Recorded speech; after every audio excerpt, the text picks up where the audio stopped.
하나님께서 오늘 우리에게 주시는 귀한 말씀은 누가복음 18장 1절에서 8절의 말씀입니다. 주여 감사합니다. 신약성경 누가복음 18장 1절에서 8절까지 제가 가진 성경으로 126페이지에 있습니다. 126페이지 누가복음 18장 1절에서 8절 말씀 봉독해 드리겠습니다. 예수께서 그들에게 항상 기도하고 낙심하지 말아야 할 것을 비유로 말씀하여 이르시되 어떤 도시에 하나님을 두려워하지 않고 사람을 무시하는 한 재판장이 있는데 그 도시에 한 과부가 있어 자주 그에게 가서 내 원수에 대한 내가 나의 원한을 풀어주소서 하되 그가 얼마 동안 듣지 아니하다가 후에 속으로 생각하되 내가 하나님을 두려워하지 않고 사람을 무시하나 이 과부가 나를 번거롭게 하니 내가 그 원한을 풀어주리라. 그렇지 않으면 늘 와서 나를 괴롭게 하리라 하였느니라. 주께서 또 이르시되 불의한 재판장이 말한 것을 들으라. 하물며 하나님께서 그 밤낮 부르짖는 택하신 자들의 원한을 풀어주지 아니하시겠느냐. 그들에게 오래 참으시겠느냐. 내가 너희에게 이르노니 속히 그 원한을 풀어주리라. 그러나 인자가 올 때에 세상에서 믿음을 보겠느냐 하시니라. 아멘. 오늘 둘째 날 새벽 기도회를 통해서 우리 신앙인들이 신앙의 성숙을 이루기 위해서 어제는 첫째 날을 통하여서 말씀이 힘이다. 당장 하나님의 말씀을 펼치고 읽고 또 나누고 전하는 자가 되자라는 말씀을 나누었습니다. 오늘은 기도가 힘이다라는 말씀의 주제로 나누도록 하시겠습니다. 여러분 집을 지을 때 보면은 일단은 먼저 틀을 이제 잡겠죠. 틀을 닦습니다. 이제 실제적으로 건물을 올릴 때, 집을 올릴 때에 가장 중요하게 여기는 요소가 뭐라고 생각하십니까? 뭐 여러 가지가 있겠지만은 그러나 집을 올릴 때 가장 중요한 것, 건물을 올릴 때 가장 중요한 것은 기둥입니다. 기둥을 잘 세워놔야 됩니다. 그리고 집을 사용하다가 오래되어 가지고 이제 집을 조금 새롭게 리모델링 하자 하면서 집을 새롭게 가꿀 때, 뜯어 고칠 때에 그렇지만은 그럼에도 불구하고 절대로 손댈 수 없는 것이 뭐냐 하니까 기둥입니다. 기둥은 그대로 놔둬야 합니다. 그만큼 집에서는 기둥이 중요하다. 사람의 몸에도 저는 기둥이 있다고 봐요. 여러분 사람의 몸에 기둥의 역할을 하는 것이 뭐예요? 척추입니다. 척추. 척추가 잘 서 있어야 됩니다. 척추가 잘 서 있어야 몸이 이제 건강합니다. 그런데 척추가 삐뚤어지게 되어지면은 척추가 이제 눌리게 되어지면은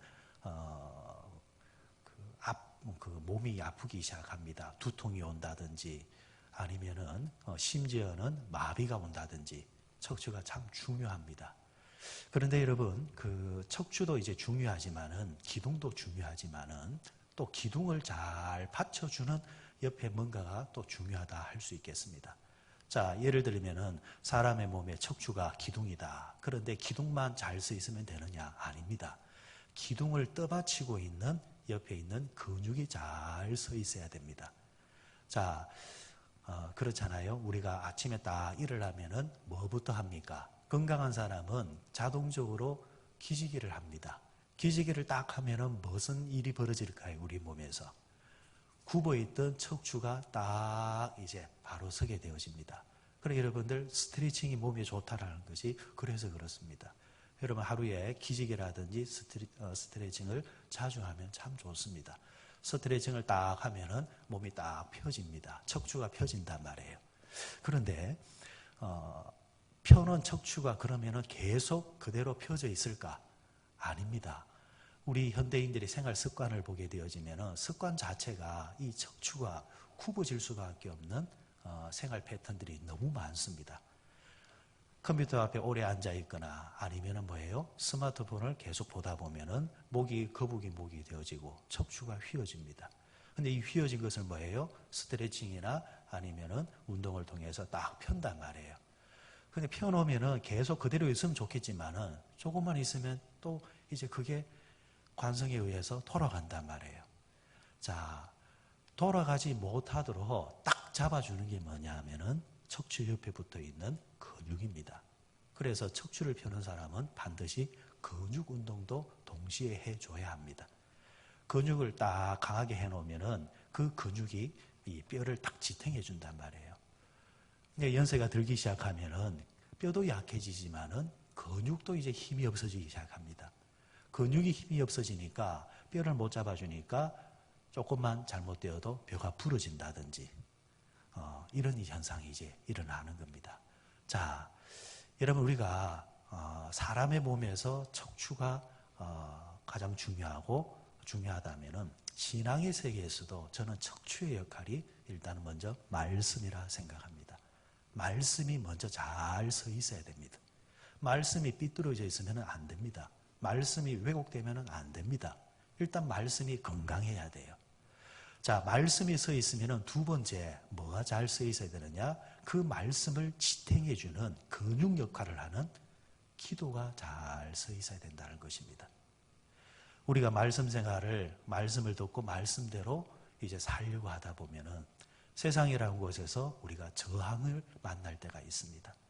이런 저항을 만날 때도 굴하지 아니하고 말씀대로 살 수 있도록 힘을 불어넣는 게 뭐냐니까 근육, 바로 기도라는 이야기입니다.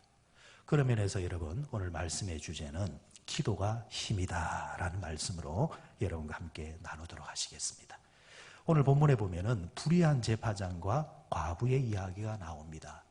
여러분 성경에서 그 사회적 약자를 뽑으라면은 세 부류를 이야기를 합니다. 성경에서는 첫 번째가 과부입니다. 두 번째가 누구겠어요? 고아입니다. 고아. 그리고 세 번째가 여인입니다. 여인, 대표적으로 모든 사람들이 여인이지만은 그 여인 가운데서도 약자가 누구라는 거예요? 과부. 그리고 또 누구라 했습니까? 누가 또 약자라 했습니까? 고아. 여기다 한 가지 더 붙이면은 나그네. 여러 개 이제 됩니다. 자, 오늘 본문에 보면은 사회적 약자인 과부가 나옵니다. 과부. 오늘날에는 이 과부라는 의미가 예전에 비해서 약자의 느낌이 별로 들지 않지만은 고대 사회에서는 여인들, 특히 과부는 약자 중에 약자였습니다. 남성 중심적 사회에서 보호해줄 장치가 없었기 때문입니다. 자, 이 과부가 그 마을의 재판장에게 아침마다 찾아가는 거예요. 아침마다 찾아가서 자신의 원한을 풀어달라는 겁니다. 그런데 본문에 나오는 이 재판장은 어떤 사람이냐? 불의한 재판장. 그러니까 하나님도 두려워하지 않고 사람도 쉽게 무시하는 그런 불의한 재판장이 있었는데 이 불의한 재판장에게 과부가 아침마다 찾아가서 내가 원한이 있으니까 내 원한을 풀어주시오. 이렇게 하는 거예요. 그런데 성경에서는 불의한 재판장이지만 하나님도 무서워하지 않고 사람도 두려워하지 아니하는, 의식하지 아니하는 이 불의한 재판장이라 할지라도 아침마다 가서 원한을 풀어달라 하니까 이 불의한 재판장이 귀찮아서라도 이 과부의 원한을 풀어주었다라는 것이 오늘 예수님의 비유의 이야기입니다. 그런데 여기서 여러분 우리가 짚어야 될 게 뭐냐니까 한국 교인들이 좀 오해하는 것, 우리 정서적으로 가지고 있는 이 정서 때문에 오해하는 부분이 뭐냐면 불의한 재판장이라도 끈질기게 기도하면 오랫동안 기도하면 응답될 때까지 기도하면 무조건 응답되고 소원이 들어지니까 우리도 그렇게 기도해야 된다. 여러분 이 이야기가 맞는 부분도 있지만은 이 부분은 오늘 성경에서 말하고자 하는 말씀과는 위배되는 말씀입니다. 한국인의 정서와 연관되어 있어서 이런 오해를 하는 것 같아요. 우리나라 무속신앙의 특징이 뭡니까? 우리나라 무속신앙은 뭐예요? 자, 내가 지금 아기가 없다. 아기를 가져야 되겠는데 아기가 잘 서지를 않는다. 그러면은 성황당이라는 곳에 가서 뭐 100일 기도, 1000일 기도 아니면은 뭐 어떤 기도를 해서 응답받는다. 아기를 얻었다라는 것. 내 소원을 얻기 위해서 뭐예요? 산에 가서 기도한다. 바다에 가서 기도한다. 그런데 여기서 핵심은 뭐냐면은 내 기도에 응답해 주는 자가 누구이든 간에 응답해 준다라는 약속만 있다고 한다면 어디든지 가겠다라는 거. 어디든지 가서 내가 소원을 빌겠다라는 거. 정성을 쏟겠다라는 거. 그래서 유달리 우리나라에는 다른 나라에 비해서 이 귀신의 종류가 너무너무 많아요. 외국에 있는 귀신은 한두 가지로 정리가 되어지는데 우리나라 귀신은 산에 가도 산신령을 비롯해서 여러 귀신이 있습니다. 심지어는 나무도 신으로 섬긴단 말이에요. 바다에 가도 마찬가지죠. 여러분들 몽달 귀신이라 했습니다. 몽달 귀신이 뭡니까? 총각 귀신, 그죠? 그리고 처녀 귀신, 심지어는 뭐 달걀 귀신. 달걀은 먹는 거지 왜 달걀이 귀신이 됩니까? 그만큼 사람이 연약하다는 것이고 한국인의 정서가 내가 기도하는 대상이 누가 되었든 간에 대신에 그 기도하는 대상이 응답만 해준다라는 소리만 있다면 정성을 쏟겠다라는 거. 그래서 그 옛날 우리 내 조상들이 아침에 정한수를 떠다 놓고 그죠? 빌었던 그런 이제 문화들이 지금 현대인들의 신앙인에게 보이지 않게 배어 있는 부분들이 많다라는 이야기입니다. 여러분들 일단 기도는 가장 중요한 것이 기도의 대상이 누군가가 먼저 정의되어야 됩니다. 여러분 우리의 기도의 대상은 누굽니까? 유일하신 하나님 한 분입니다. 그래서 항상 기도할 때 제일 첫머리에 누구를 부릅니까? 하나님 아버지요. 하나님 아버지가 우리의 기도의 대상의 유일하신 분이십니다.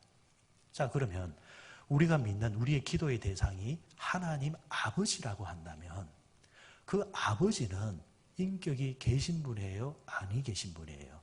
인격의 하나님입니다. 인격의 하나님이라고 한다면은 그러면은 또 뒤따르는 이야기가 뭐냐? 그 하나님이 내가 원하는, 내가 바라는 기도에 대해서, 소원에 대해서 어떻게 생각하시는가? 이것이 또 질문이 되어져야 된다는 것입니다. 그런데 여러분 세상의 허탄한 신들을 보십시오. 세상의 허탄한 신은 내가 무엇을 구하는지에 대해서는 별로 관심이 없습니다. 그래서 심지어는 범죄인들조차도 소원을 빕니다. 왜? 소원을 비는 대상은 인격의 대상이 아니기 때문에. 그러나 우리가 소원을 비는 대상은 인격의 하나님입니다. 그걸 우리가 인정한다고 한다면 내가 지금 무엇을 기도하고 있는가? 지금 이 기도를 하나님이 들으시기에 합당한가 아니한가? 그것이 먼저 규명되어야 된다는 겁니다. 자, 그 측면에서 오늘 본문을 해석하셔야 돼요. 자, 보세요. 재판장이 불의한 재판장이라 했어요.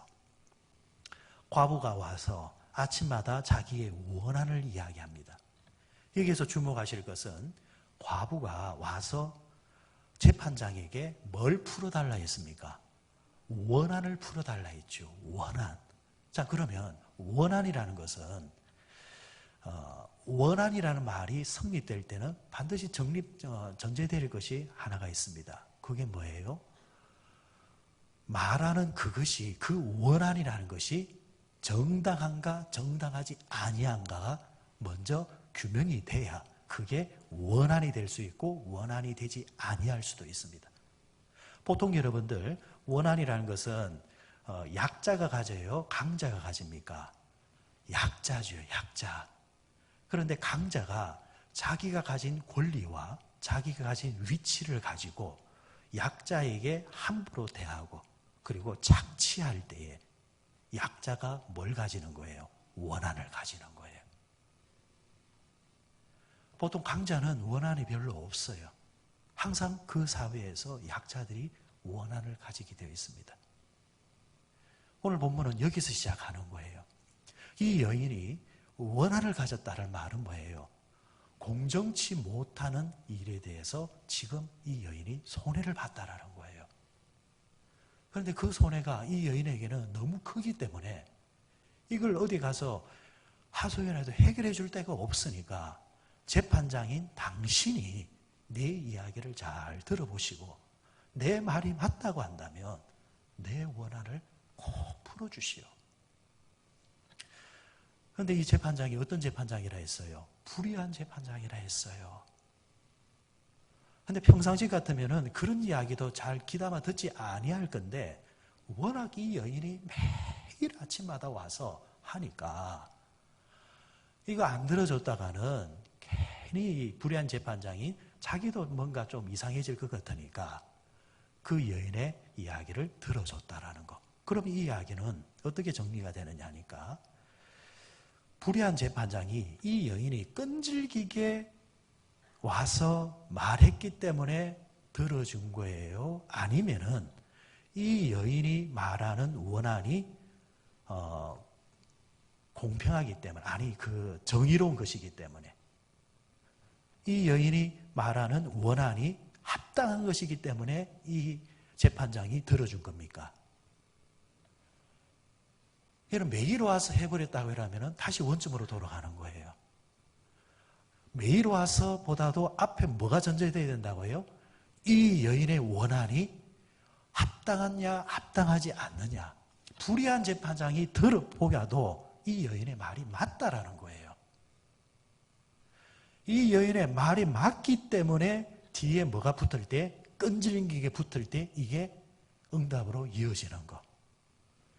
이게 여러분 오늘 우리가 기도해야 되는 내용이에요. 끈질기게 기도하는 것보다 먼저 뭐부터 규명하라는 거예요? 내 기도가 어떤 기도냐? 불의한 기도냐? 합당한 기도냐? 하나님이 들으시기에, 인격의 하나님이 들으시기에 내 기도가 바른 기도냐? 바르지 않는 기도냐? 이것을 먼저 생각하고 그리고 그 기도가 하나님이 들으시기에 합당하고 은혜롭고 정의롭고 아니면은 하나님의 그 들으시기에 그 응답하시기에 인격의 하나님 받으시기에 맞다고 한다면 최선을 다해서 기도하면 하나님이 어떻게 해주신다? 풀어주신다라는 겁니다. 그래서 여러분 우리가 오늘 기도할 때에 이것이 먼저 정리가 돼야 됩니다. 내가 기도하는 기도의 대상은 인격의 하나님이십니다. 나의 중심을 다 보고 계시는 하나님이십니다. 그래서 성경에서는 응답받지 못하는 기도가 분명히 있다고 말씀하셨습니다. 어떤 기도였습니까? 응답받지 못하는 기도, 너의 정욕을 위해서 기도하는 기도는 내가 응답하지 않겠다. 너의 욕심을 위해서 기도하는 기도는 내가 받지 않겠다. 그런데 의외로 우리가 기도하는 내용을 가만히 보면은 하나님의 영광과 하나님의 이름을 드러내는 기도보다는, 공평을 위해서 기도하는 기도보다는 내 욕심과 정욕을 위해서 기도하는 기도의 내용이 의외로 많다라는 겁니다. 그리고 돌아서서 왜 나의 기도에 응답하지 않는가? 하나님을 우상시 만드는 잘못된 우리의 모습일 수 있다라는 말씀이 되겠습니다. 그리고 또 하나 우리가 놓쳐서 안 되는 것이 오늘 본문 7절을 한번 보시기 바랍니다. 7절에 보면은 이렇게 말씀합니다. 그 밤낮 부르짖는 택하신 자들의 원한을 풀어주지 않겠느냐. 그죠? 택하신 자. 자, 불의한 재판장이 과부의 원한을 들어주었다고 했습니다. 그러면서 이것을 이제 빗대어서 예수님이 이제 하시는 말씀이에요. 자, 이런 여인의 기도도, 간구도 그 기도가 맞다고 한다면 왜 재판장이신, 인생의 우리의 재판장이신 불의한 재판장도 응답해 주는데 하나님이 하물며 우리의 기도를 응답해 주지 않겠느냐. 그런데 여러분 그 말씀에 보면은 전제가 뭐였어요? 부르짖는 자의 원한이 아니에요. 가운데 뭐예요? 택한 자들의 원한이라 했어요. 여러분 누가 부르짖어요? 여러분 택함을 받은 자가 부르짖는 거지요. 누가 새벽기도 나오신 거예요? 택함을 받은 자예요. 그래서 여기서 택함을 받은 자라는 말은 누구를 말하는 거예요? 성도 그리스도인을 말하는 겁니다. 여러분, 성도가 아니라 그리스도인이 아니라 밤새도록 기도하는 사람들도 있습니다. 그들이 밤새도록 기도한다 할지라도 하나님은 저들에게 응답하지 않습니다. 귀신은 응답할 수 있겠지요. 그러나 여러분, 우리는 귀신의 응답을 위해서 살아가는 자들이 아니잖아요. 하나님의 응답을 위해 살아가는 자들인데, 하나님은 그 택하신 자를 하나님께서 반드시 응답한다, 이렇게 말했습니다. 자, 그러면 여러분, 여기서 또 규명되어야 될 것이, 우리 그리스도인의 원한은 뭘까? 택함을 받은 나의 원한은 뭘까? 여러분의 원한이 뭐예요? 여러분의 원한이 어떤 원한이 있어요? 여러분, 여기서 말하는 원한은 세상 사람들이 가지는 원한하고 전혀 다른 결이에요. 여기서 이제 기도의 수준이 달라지는 거예요. 그리스도인의 원한이 뭐냐? 성경에 보니까 고린도전서 4장 9절에 보니까 이런 말씀이 나옵니다. 우리는 세계 곧 천사와 사람에게 구경거리가 되었노라. 우리는 세계에서 하늘의 천사도 보고 있고, 그리고 누구예요? 세상 사람들도 보고 있는데 구경거리가 되었다 했습니다. 구경거리가. 그러면은 이 말대로라면은 구경거리가 되어진 그리스도인들의 원한이 있다라는 거예요. 그리스도인을 살면서 세상 사람들에게 구경거리가 안 되는 사람이 있고, 구경거리로 살아가는 사람이 있는데, 지금 이 말씀은 구경거리로 살아가는 사람들이 가지는 원한에 대해서 하나님이 기도를 듣겠다라는 거예요.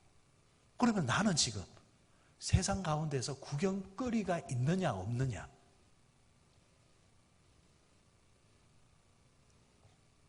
우리는 구경거리가 되는 것에 대해서는 지독하리만큼 싫어합니다. 왜 구경거리로 살아요? 왜 무시당하고 살아요?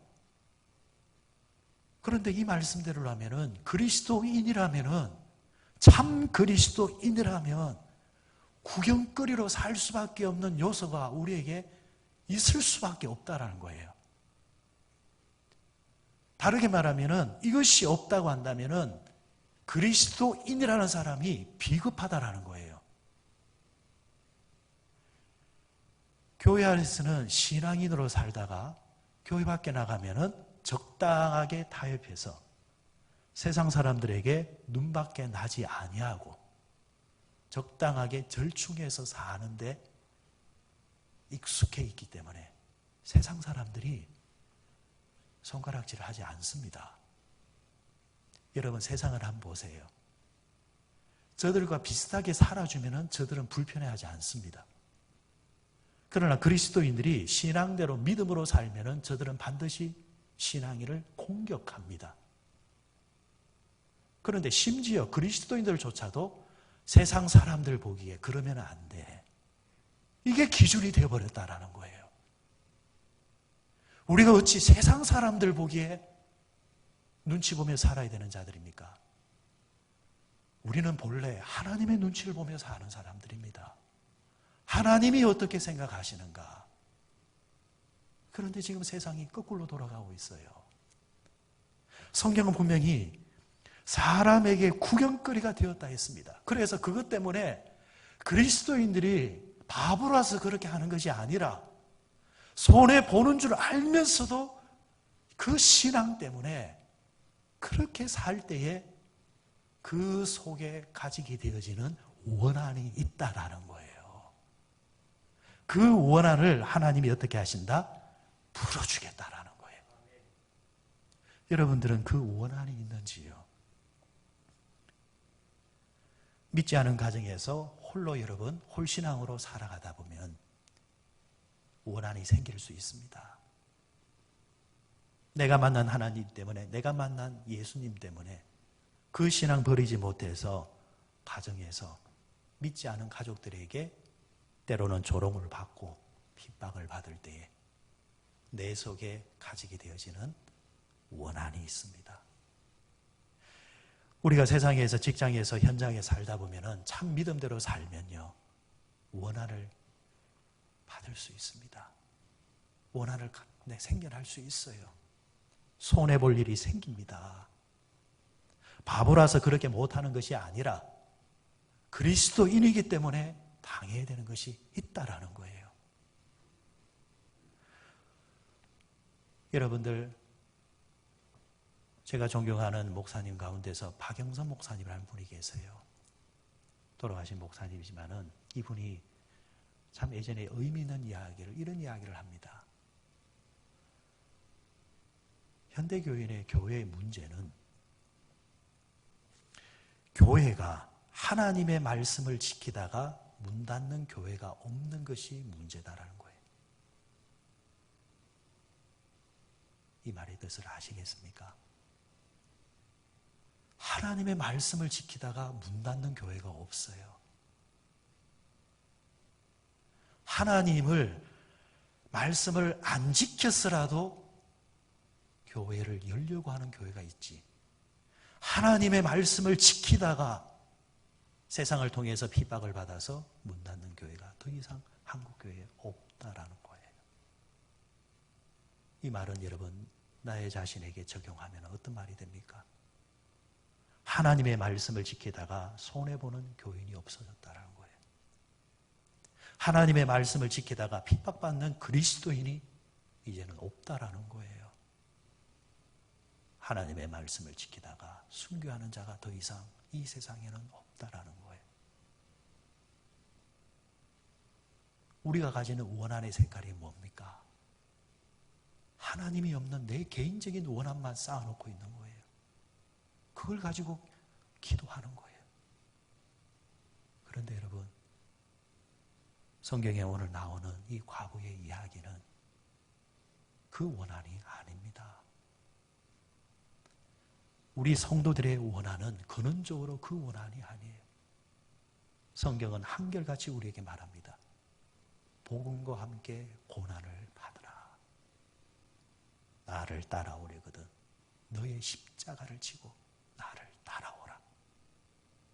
이 길은 좁은 길이니 따르는 자가 매우 적다. 복음을 따르면서 십자가를 지고 가면서 좁은 길을 가면서 내 안에 쌓이는 그 원한, 하나님은 다 보고 계시면서 그 원한을 가지고 기도하는 자, 하나님께서 왜 응답하지 않겠느냐? 그러면서 오늘 말씀을 결론으로 주신 끝의 말씀이 뭡니까? 8절의 말씀. 내가 너희에게 이르노니 속히 그 원한을 풀어주리라. 하나님이 보고 계신다라는 거예요. 오늘 이 아침에 여러분, 우리 그리스도인의 원한이 있습니까? 여러분이 복음 때문에, 십자가 때문에 가지고 있는 원한이 있습니까? 없다고 한다면 회개하십시다. 하나님, 그리스도인으로 살면서 내가 복음 때문에, 주님 때문에, 신앙 때문에, 교회 때문에 내가 아파해 본 적이 없고, 내 마음이 서운해 본 적이 없고, 내가 괴로워해 본 적이 없었으니 주님 용서하십시오. 이제는 내 개인의 일상의 그런 문제보다도 하나님 앞에서 신앙 때문에 가지는 안타까움이 더 많아지게 하시고 이를 놓고 기도하는 자가 되게 해 주옵소서. 지금 여러분 기도해 줘야 될 것이 너무 많습니다. 세상에 원한이 있잖아요. 코로나 바이러스로 인해서 실험하는 원한이 있습니다. 기도하십시오.